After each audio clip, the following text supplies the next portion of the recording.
तो हेलो, आप लोग कैसे हो? बहुत बढ़िया। बढ़िया।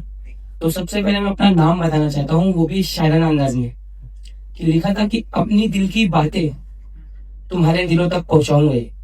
जब नामी आकाश फिर तो मौसम बनाऊंगा ही। हाँ हाँ, बहुत बढ़िया। तो इस सोसाइटी के सबसे डेंजर टॉपिक पे मैं बात करना चाहता हूँ। अटैचमेंट सबसे खतरनाक चीज है। जब होती है तो मजा आता है, जब टूट जाती है तो बहुत अजीब जैसा लगता है। तो मेरे साथ भी कुछ ऐसे ही हुआ था। तो वो शख्स मुझे जब सामने मिला, तो मैंने उससे कैसे कॉन्वर्जेशन किया। तो लिखा था कि कई दिनों बाद हम मिले। तो मैंने उससे कहा, तू कैसी है? तो वो कहती है, मैं ठीक हूँ। तो मैंने उससे कहा, तू मुझे तो पूछ, मैं कैसा हूँ? तो वो कहती है, हाँ यार, तू कैसा है? तो मैं कहा, एकदम बेकार। तो वो कहती है, क्यों?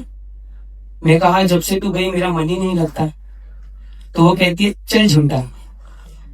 तो मैं कहा, विश्वास नहीं है तो मेरी रातों से पूछ ले, आंखों में जो दिख रही उन जज्बात भरी बातों से पूछ ले। अभी भी तेरे उन नखरे, इशारों और बातों में ही खोया हूँ, और तुझसे फिर से मिलने के इंतजार में हर रोज रोया हूँ।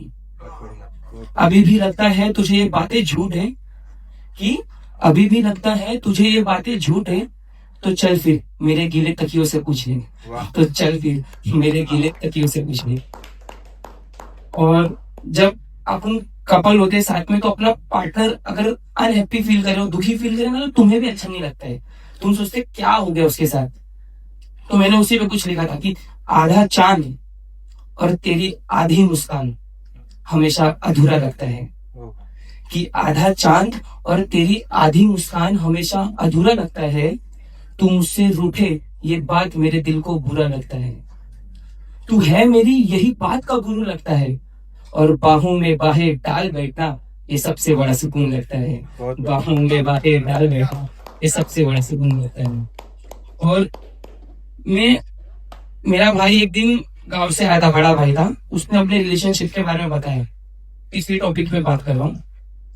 क्या हुआ था, वो एक लड़की को पसंद करता था, लेकिन उस लड़की की शादी हो चुकी थी। तो वो बताते इमोशनल हो गया था, तो मैं सोचा उस पर कुछ लिख दूं। लेकिन वो लड़की भी मेरे भाई को पसंद करती थी। तो मैं बोला चलो लिख ही देता हूं उसमें कुछ।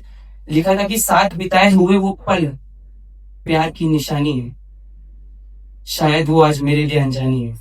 कि साथ बिताए हुए वो पल प्यार की निशानी है, लेकिन वो आज मेरे लिए अनजानी है। शायद वो आज भी कहीं ना कहीं मेरी दीवानी है। कि शायद वो आज भी कहीं ना कहीं मेरी दीवानी है। लेकिन क्या करे, वो आज किसी और की मस्तानी वाह। है। लेकिन क्या करे, वो आज किसी और की मस्तानी है। बहुत और बढ़िया। अभी हार्ट ब्रोकन पे चल रहा है, तो थोड़ा एक और उसी पे कुछ बोल देता हूँ। तो लिखा था कि टूट के जुड़ा हुआ सितारा हूं मैं, बेवफा का जख्म खाया हुआ वफा हूं मैं। कि टूट के जुड़ा हुआ सितारा हूं मैं, बेवफा का जख्म खाया हुआ वफा हूं मैं। इश्क में हारा हुआ दीवाना हूं मैं, अब खेलने वाला रह गया एक खिलौना हूं मैं। वाह, अब खेलने वाला रह गया बहुत एक बढ़िया। खिलौना हूं मैं। और थोड़ा अभी टॉपिक को चेंज करके थोड़े प्यार के माहौल में लाते, थोड़ा हो गया ऐसा थोड़ा। तो लव एज फर्स्ट साइड, मालूम है लव एज फर्स्ट साइड तो होता है। जिस पहली बार अगर तुम देखते हो तो तुम्हें पसंद हो जाती है फर्स्ट नजर में। तो तुम सोचते हो क्या देख लिया मैंने, इतना खूबसूरत चेहरा कैसे, ऐसा हो जाता ना कि ये क्या है। तो मैंने उसी पे लिखा था कि आसमां जहां चांद सितारे बरसात रात बादल बिजली गुलाब तितली जुगनू सब देख रखा था मैंने। बहुत बढ़िया। बहुत लेकिन बढ़िया। इतना खूबसूरत चेहरा पहली बार देखा था मैंने। बहुत कि बढ़िया। आसमां जहां चांद सितारे बरसात रात बादल बिजली गुलाब तितली जुगनू सब देख रखा था मैंने। लेकिन इतना खूबसूरत चेहरा पहली बार देखा था मैंने। देख के उसे दिल भी लगा जोर से कुछ कहने। पूछा मेरी आंखों से, हकीकत है या फिर से लगा तू ख्वाब देखने। पूछा मेरी आंखों से कि हकीकत है या फिर से लगा तू ख्वाब देखने। और लास्ट वाले लिखा था कि तुम जिसे सच्चे दिल से प्यार करते हो ना, तो तुमको है ना, उसके अंदर सबसे पहले ना तुम आंखों से बहुत पसंद करते हो। उसकी आंखें इतनी लाजवाब होती है ना, मतलब तुम्हारे लिए पूरी दुनिया ही वो ही है। तो मैंने लिखा था कि मैं तो पूरी दुनिया देख लेता हूँ तेरी उन आंखों में, फिक्र तो मुझे तेरा है। क्योंकि तू दुनिया देखने की चाह में भटकती है, ना जाने कितने अनजान राह में। ओह, मेरी चाह, मेरी राह, मेरी मंजिल, मेरा मुकाम सब तो तू ही है। बहुत कि बढ़िया। मेरी चाह, मेरी राह, मेरी मुकाम, मेरी मंजिल सब तो तू ही है। इसीलिए कहता हूँ मेरी सारी दुनिया तू ही है, इसीलिए कहता हूँ मेरी सारी दुनिया तू ही है। और सुनने के लिए आप लोगों का बहुत बहुत थैंक यू। बहुत बढ़िया आकाश भाई, एक बार मेरे ख्याल से 2 दान आकाश भाई की नहीं